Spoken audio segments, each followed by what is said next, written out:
आमदार अपात्रता प्रकरणी विधानसभा अध्यक्ष राहुल नार्वेकर यांनी बुधवारी शिंदे गटाच्या बाजूने निकाल दिला। या निकालाचे राजकीय पडसाद राज्यात उमटले। ठाकरे गटाने यावर आक्षेप घेत राज्यभर जाहीर निषेध केला। कोल्हापुरातही इंडिया आघाडीच्या वतीने या निकालाविरोधात आंदोलन करण्यात आलं। ऐतिहासिक बिंदू चौकात काळे झेंडे दाखवून निषेध करण्यात आला। माजी आमदार सुजित मिणसेकर यांनी हा निकाल म्हणजे संविधानाची पायमल्ली करणारा असल्याचं म्हटलंय। कॉम्रेड सुभाष जाधव यांनी हा निकाल लावायला इतका वेळ का लागला असा सवाल उपस्थित करत निकाल आधीच ठरलेला होता असा आरोप केला। ठाकरे गटाचे उपनेते संजय पवार यांनी हा लोकशाहीसाठी काळा दिवस असल्याचं सांगत या हिटलरशाही विरोधात सर्वोच्च न्यायालयात दाद मागणार असल्याचं सांगितलं। सर्वोच्च न्यायालयापेक्षा आपण मोठे आहोत। कुठल्या तरी दबावपोटी हुकुमशाहीच्या बरोबर पैशासाठी अशी अनेक कारणं असू शकतात की सर्वोच्च न्यायालय सुद्धा या लोकांनी कमी दाखवले। बाबासाहेब आंबेडकरांनी जी घटना लिहिली त्या घटनेची पायमल्ली केलेली आहे।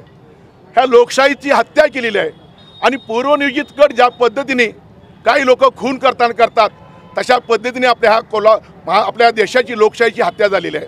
ह्याचा निषेध करावा तेवढा थोडा आहे। कुणी काय म्हणो, जे काय घडलंय ते पाप कधीही कुणी माफ करणार नाही। ह्या महाराष्ट्राने सगळं बघितलेलं आहे।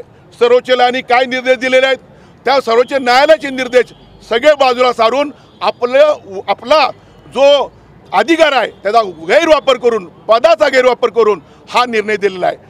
आम्ही जनतेच्या न्यायालयात जाऊच, परंतु हा देश, हे राज्य हे आता लोकशाही संपवण्याच्या दृष्टिकोनातून जी काही चालले आहेत यांची वाटाघाटी चाललेल्या आहेत, ज्या पद्धतीने दिशा चाललेली आहे ती हिटलरशाहीच्या पद्धतीने आपला देश न्यायचा प्रयत्न चालला आहे।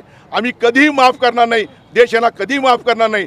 ठीक आहे, आमचा काल तुम्ही दबावपोटी, पैशापोटी, हव्यासापोटी किंवा हुकुमशाहीचा ऐकून तुम्ही निर्णय दिलात। जनतेच्या न्यायालयात आम्ही जाऊ आणि जनता आम्हाला न्याय देईल। सर्वोच्च न्यायालयावर आमचा विश्वास आहे। सर्वोच्च न्यायालय सुद्धा आम्हाला नक्की न्याय दिले, याची आम्हाला खात्री आहे। यावेळी इंडिया आघाडीच्या घटक पक्षातील प्रमुख नेत्यांनी या निकालाबाबत तीव्र शब्दात नाराजी व्यक्त केली। या प्रसंगी व्ही.बी. पाटील, आर.के. पोवार, भरत रसाळे, भारती पोवार, माजी आमदार उल्हास पाटील, विजय देवणे, रविकिरण इंगवले, सुनील मोदी, रामराजे कुपेकर, अवधूत साळोखे, राजू जाधव, मंजित माने, शुभांगी पवार, स्मिता सावंत, प्रतिज्ञा उत्तुरे, अंजली जाधव यांच्यासह कार्यकर्ते उपस्थित होते।